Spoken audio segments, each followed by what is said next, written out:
आज हम बात करेंगे भारत के महान हिंदू राजाओं के बारे में।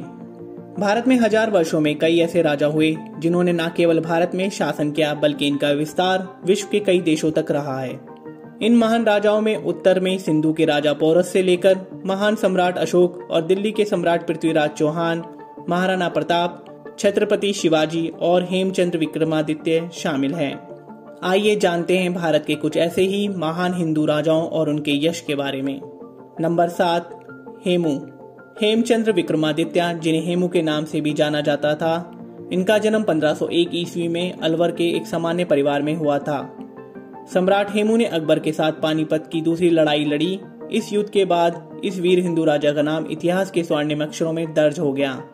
इन्होंने अपने जीवन काल में कुल 23 युद्ध लड़े, जिसमें से 22 युद्ध में ये विजयी रहे, किंतु अपने अंतिम और 23वें युद्ध में सम्राट हेमचंद्र को वीरगति प्राप्त हुई। नंबर 6, छत्रपति शिवाजी। छत्रपति शिवाजी भोसले भारत के एक महान राजा एवं रणनीतिकार थे, जिन्होंने 1674 ईस्वी में पश्चिम भारत में मराठा साम्राज्य की नींव रखी।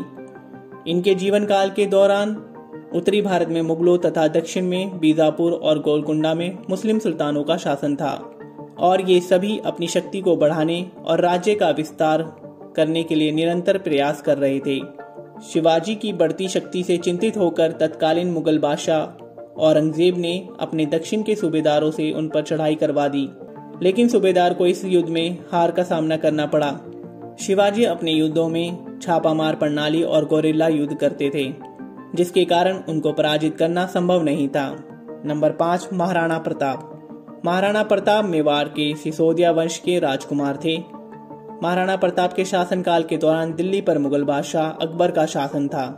अकबर ने महाराणा प्रताप को अपनी अधीनता स्वीकार करने के लिए कहा, लेकिन 30 वर्षों के लगातार प्रयास के बावजूद महाराणा प्रताप ने ऐसा नहीं किया, जिसके बाद अकबर की सेना ने उन पर हमला कर दिया।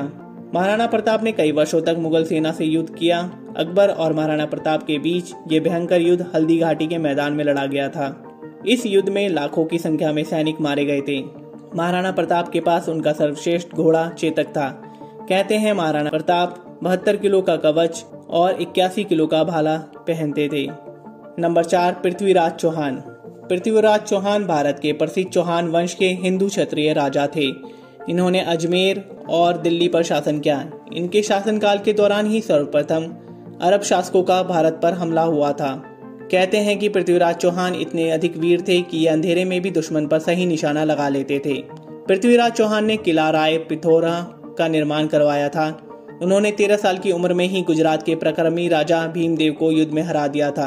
ये 6 भाषाएं जानते थे। कहते हैं इन्होंने मोहम्मद गोरी को युद्ध में 17 बार पराजित किया था। 1191 में प्रथम तराइन युद्ध में पृथ्वीराज ने मोहम्मद गोरी को बुरी तरह परास्त कर दिया, लेकिन वर्ष 1192 में हुए दूसरे तराइन युद्ध में गौरी ने कन्नौज के राजा जयचंद्र के साथ मिलकर पृथ्वीराज और उनके मित्र चंद्रबरदाई को बंदी बनाकर उनकी हत्या कर दी। नंबर 3, अशोक महान। अशोक को भारत के सबसे महान राजाओं में से एक माना जाता है। भारत ने अपने राष्ट्रीय चिन्ह अशोक चक्र और सिंह की ललाट को अशोक के प्रति सम्मान व्यक्त करने के लिए अपनाया है। कहते हैं सम्राट अशोक का राज्य न केवल उत्तर में हिंदू कुश से लेकर दक्षिण में गोदावरी तक, बल्कि वर्तमान बांग्लादेश, अफगानिस्तान और ईरान तक विस्तृत था। अर्थात सम्राट अशोक का साम्राज्य अखंड भारत तक विस्तृत था। तमाम इतिहासकारों के अनुसार अशोक ने कलिंग युद्ध के बाद बौद्ध धर्म अपना लिया था। कलिंग युद्ध में लगभग 1 लाख लोगों की मृत्यु हुई थी। अशोक के काल के दौरान भारत का व्यापार भी विश्व स्तरीय था। नंबर 2, चंद्रगुप्त मौर्य। चंद्रगुप्त मौर्य का जन्म 340 ईसा पूर्व में पाटलिपुत्र यानी कि बिहार में माना जाता है। चंद्रगुप्त मौर्य वो महान राजा था जिसने अपनी 6 लाख की सेना से भारत के सबसे प्रतापी राजवंशों में से एक नंद वंश को एक विशाल युद्ध में हराया था, और उसके बाद लंबे समय तक प्राचीन भारत के सबसे बड़े राज्य मगध पर शासन किया था। इन्होंने मौर्य साम्राज्य की स्थापना की थी।